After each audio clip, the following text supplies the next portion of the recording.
One thing I always find comforting when traveling is observing the natural environment. This world is constant and continuous, despite crossing boundaries, different languages, different customs.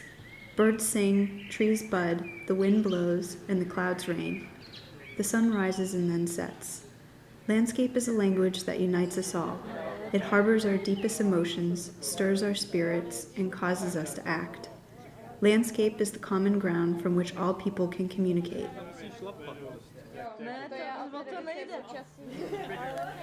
Dear Professor Rusnak, we would like to thank you for your project in the Cesky Raj this summer.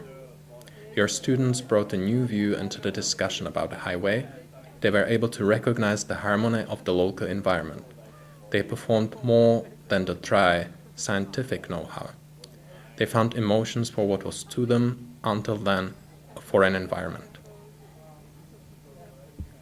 It was difficult to focus on one thing. The beauty of the valley and surrounding hills was captivating, but the field patterns and the daily life within the villages attracted my attention even more. I was initially nervous about the potential for our group to come across as outsiders who breeze in with all the answers and breeze out just as quickly. I was wrong.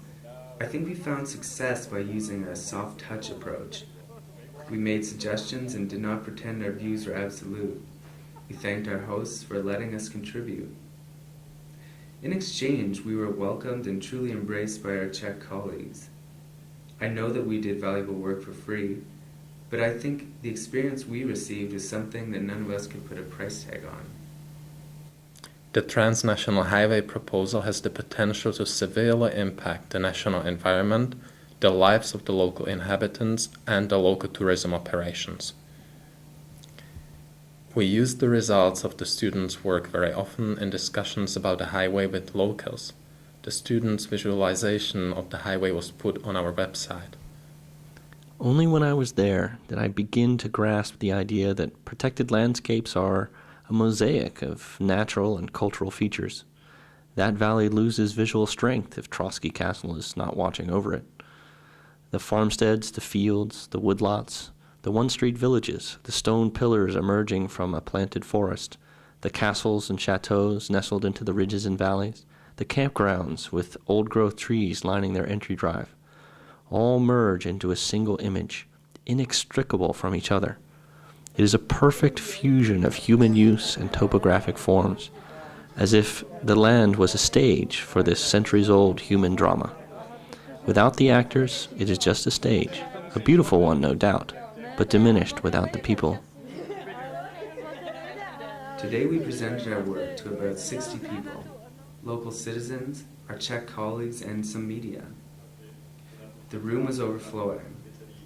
I couldn't believe so many people came to hear our ideas. The most remarkable thing to me was the number of elderly people in attendance. The approach of the students is very objective, that is, perceiving the landscape as it is, as a whole, respecting the value and quality of landscape versus human needs, taking notice of the details without judgment of what's good and what's bad. From my perspective, the biggest cultural difference is the understanding of landscape and open space. To us, it is something to protect or preserve as a separate entity, like a painting. To the Czechs, it is integrated in their cultural fabric, as a part of everyday experiences. Our work together was a very useful exchange of experience and values. So for us, it was really trying to understand what the impact. My most memorable experience was our trips together and the students' perception of the landscape. Also, the final presentation and the teamwork preceding it were highlights from our work together.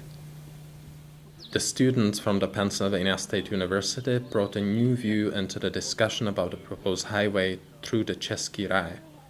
They soon blended with the PLA administration team socially and professionally. It was a fascinating and rare opportunity to learn from each other. We built together a long, multi-lane highway bridge across the Atlantic Ocean.